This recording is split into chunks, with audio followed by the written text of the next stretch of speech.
Good morning all of you.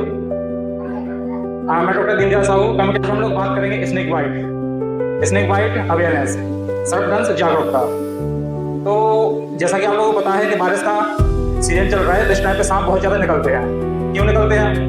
जो bill रहते हैं उसमें पानी चला जाता है, तो जब बिल में पानी जाता है तो ये बाहर आ जाते हैं। जैसे यदि हमारे घर में आग लग जाए तो हम भी बाहर आते हैं ना, उसी प्रकार से जान बचाने के लिए बाहर आते हैं। तो जब ये बाहर आते हैं तो ये अचानक ही काटने लगते हैं। क्या क्यों काटते हैं?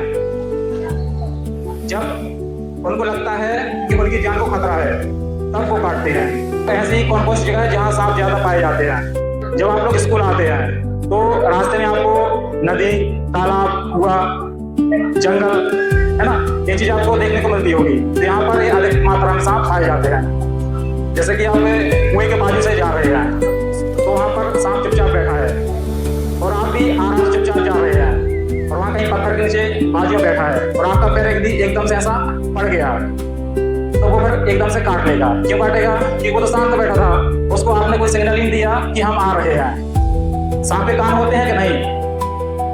कितने लोग बोल रहे होते हैं? हाथ उठाओ। कान नहीं होते हैं? सुनते कैसे हैं?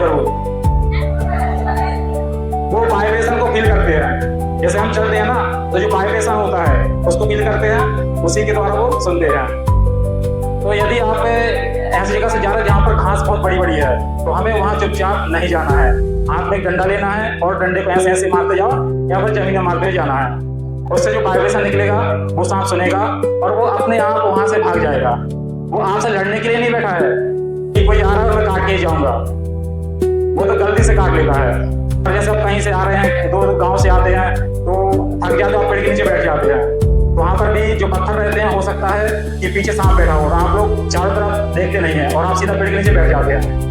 हो सकता है कि बाजू में सांप हो और आप बैठ गए, वो चुपचाप बाजू में आपके आ गया। वो काटने के लिए नहीं आया था, लेकिन आपने ऐसे थके थे तो हाथ थोड़ा ऐसा पीछे कर लिया, तो उसको टच हो गया, उसने काट लिया, है ना। सांप अकारण नहीं काटते हैं, कुछ ना कुछ कारण रहता है तभी वो काटते हैं।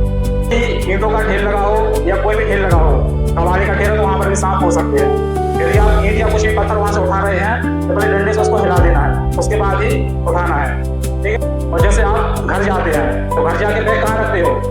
तो क्या रहता है, जैसे हमने बैग नीचे रख दिया और उसकी चेन खुली थी, सांप चुपचाप आया घर के अंदर, बैग में घुस गया। अब आपका होमवर्क का टाइम हो गया, तो आपने सीधा हाथ डाल दिया बैग में, बुक निकालने के लिए हाथ डाला, तो उसने काट लिया। तो पहली बात तो नीचे हमको सामान रखना नहीं है, कुछ रखा है तो जाके उठाना है। एक कोई कपड़े जो बिछाने वाले रहते हैं वो भी नीचे रखे तो उसको हिला के उठाना है। जो लोग नीचे सोते हैं उनको मच्छरदानी लगाना है। मच्छरदानी से क्या होगा? मच्छर से तो बचोगे ही, सांप, बिच्छू और भी जानवर हैं उनसे बच जाओगे। अब उनसे कैसे बचोगे? यदि सांप घर में आ जाता है तो वो सीधा आपके बिस्तर में नहीं आ पाएगा, आपके मच्छरदानी के बाहर रहेगा। रात में क्या हो, जब हम सोते हैं तो हमें पता नहीं रहता अपना हाथ कहाँ जा रहा है और पैर कहाँ जा रहा है। ऐसे बहुत सारे केस हुए हैं जहाँ पर पूरी फैमिली सो रही थी, तो सांप आया, काटने के लिए नहीं आया था, बस वो अंदर आया और वहां से गुजर रहा था, तो किसी का उसका नींद में हाथ ऐसा पड़ गया उसके लिए, तो उसने काट लिया। अब वो सांप घूम के दूसरी साइड चल जा रहा था, तो वहां पर बच्चे सो रहे थे, तो थोड़ा बच्चों का हाथ उसको पड़ गया, तो उसने बच्चे को भी काट लिया, तो दोनों की डेथ हो गई, है ना। इसलिए हमें मच्छरदानी लगाना बारिश के मौसम में बहुत जरूरी है। और